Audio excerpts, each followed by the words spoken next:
All right, Ruthless fans, hope you're doing well. Go ahead and give this video a thumbs up to show you like it. Hit the bell notification icon and select all. Hit subscribe and follow me on social media. Links are in the description below. One of the break off / discussion videos from this week's episode, I believe it was entitled Small Little Lies.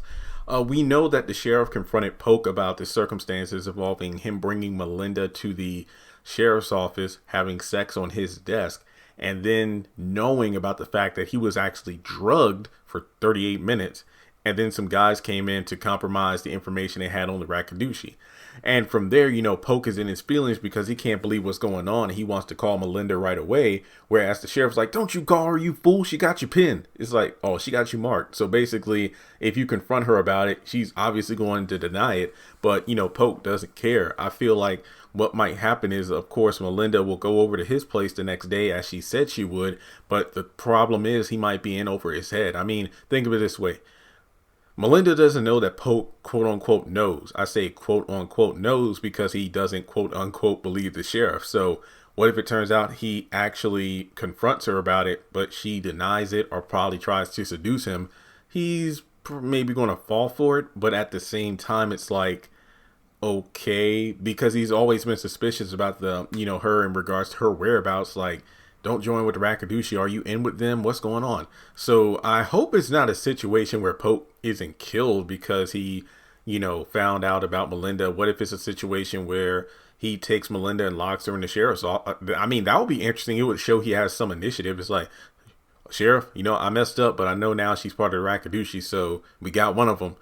And it's not just because we got one of the Rakadushi, but it's the fact that they broke the law by breaking into the police station. So it's just one of those things where this could lead to more trouble than it's worth. I mean, it's interesting because we know that Lacey and Paula said they weren't going to the sheriff's office. They would just keep driving, assuming they're able to get out of the yellow trailer, make it across the gate, and then get into the car with the keys and get the hell out of there. It's just very interesting to me because I think what might happen, and I need to say this for another video, so I'll shut my mouth now. I'm wondering what we're going to see happen when we actually get to Polk and Melinda's next encounter. Because remember, Daikon doesn't like this idea to begin with, and I believe he still has the phone. We know that Polk left a voicemail, but we didn't see Daikon look at the phone or anything. We just saw Polk saying, Melinda, you need to call me back right away. And that's it. So I'm just very curious what's going to happen next. We know that the highest said the next morning he'll settle things. I mean, he did already tell the elder mother that, and then Daikon. So it assumes that Daikon will give the phone back to Melinda so she can get back to her mission. But that'll turn out to be her undoing because now Polk knows about it. So I'm just wondering what's going to happen next. Do you think Brian? Well, yeah, hopefully Brian's at the